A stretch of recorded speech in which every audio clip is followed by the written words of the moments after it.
Hello, this is Dr. Rosie Kuhn, and this podcast series is called Aging Like a Guru Who Me. I want to share with you a story. Glen is a fellow who has Parkinson's disease. He's 72. He lives alone, and Glen fell the other day. He was trying to get to the bathroom. He messed his pants. He laid on the floor for hours before somebody found him and called 911. So Glen will end up in a long-term health care facility because he can't take care of himself. He's not taking care of himself, and there's no one else to do it with him or for him. So there's a lot of different parts of this that I want to share with you. One is that there's one thing about other people being there and supporting Glen, and then there's that part of where Glen isn't taking care of himself. Glen is depressed, he's bitter, he's resentful of the world. And like a lot of people who are resentful, I know this for personal experience, is when we're resentful, we actually try to punish the world or try to punish people in the world, and so that we feel better. But when we do that, we actually generally are being self-abusive and self-neglectful. And that's kind of what it looks like with Glen. So, some of this I'm making up in a sense. I don't know Glen, I don't know, but my sense is in hearing his story and my sense of what it's like to be inside there is this sense of isolation, but the bitterness and the resentment that comes with that, in a sense, creates that isolation, right? So if myself get sick with a disease, I'm most likely to get bitter and depressed and despairing and isolate. That's a choice. But who I am is most likely not going to be doing that. So the choices that we make when we're given diseases or life circumstances that suck, they have us make choices, or we're free to make choices based on those. So he can feel victimized. He can feel at the mercy of the world. He can feel violated. He can feel disempowered. And all of those things make sense to feel as human beings. And angry and powerless and hopeless and helpless. That's all part of being human. Then the next element of that is, how do we choose to go forward?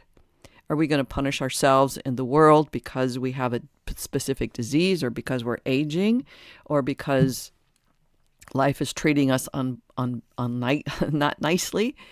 We're a choice about that. So, part of the intention of these podcasts, Aging Like a Guru Who Me, is to say, hey, there's an inner guru in you, and you can be curious about that, who's in there, he or she, and what choices are available to you. Sometimes it feels there is no choice, and I totally get that. Sometimes you feel powerless, and sometimes it's good to admit powerlessness, hence the first step one of any 12-step program. I know this place of what I'm seeing to be Glenness. I know this place of bitterness and resentment and the willingness and the desire to punish other people for how it is for me in the world. And the bottom line is it worked because it made me feel empowered because I could act that way. It didn't work because it didn't punish other people. They just ignored me. So it didn't actually work, but it made me feel empowered. And that's why we do what we do. That's why we make the choices we make, because they feel empowering, even though it may be disempowering in the long run. And that's the curious thing about our life in these human bodies, is that we're always empowered to make choices. And even if those choices are very disempowering, like isolating ourselves or living in such a way that somebody else is going to take control. So what I'm experiencing when I imagine what Glen is going through is I imagine a lot of compassion. And though like I said, I don't suffer from any specific disease that I know of, I know what it's like to make choices from bitter, depressed resentment. It sucks. And I know what it's like to live and feel powerless, helpless, and hopeless.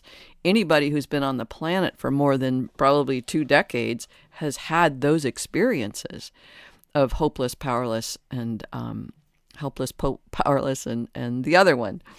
And so we know what it's like to live in that place and feel like we're victims. And at the same time, we always have an opportunity to choose differently.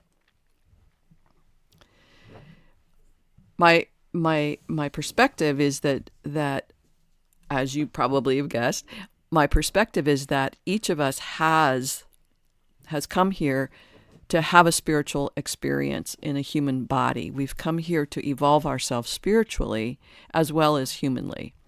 And even Glen, whose choices has led him to and brought him to this moment, he's on a spiritual journey, and he's still evolving himself the best that he can. And he's up against some really challenging and profound possibilities in terms of how he can turn this around for himself.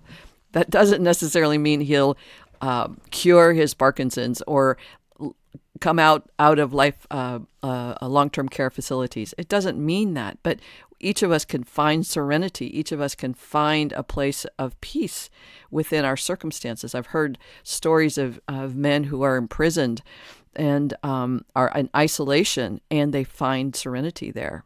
And so all of us have that choice, but it's an enormous choice. Of course, it's an enormous choice because that's what happens when we're here in human bodies, is we're given enormous choices all along the way. It doesn't, we'd like to think that if we get the first part of our life right, we won't be facing challenges like Glen is facing later in our life. But those choices are always constantly in our face of how to choose what we choose. So what I know is I don't want to end up like Glen, isolated, bitter, resentful, scared. I don't want to end up in a long-term care facility, angry at the world and always feeling like I'm at the mercy of the world. I don't want to end up like that. And for me, Glen is a reflection of the part that could.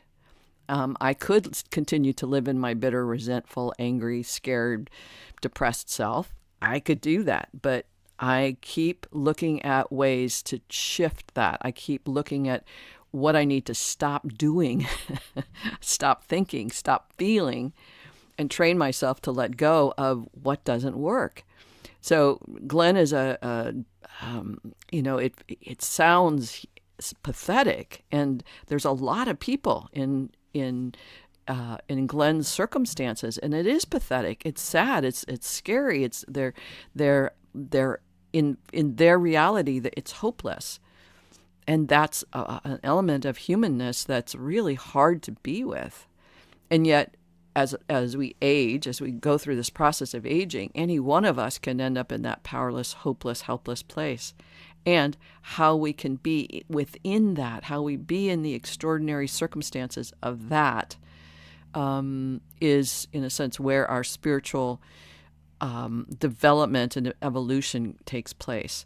A friend of mine who worked in hospice for a long time shared that, and I think I mentioned this earlier in these podcasts, that most people do the greatest amount of spiritual development in the last couple of weeks of life, when they realize that everything they've been doing doesn't work in terms of trying to avoid the truth of their being within this experience of humanness.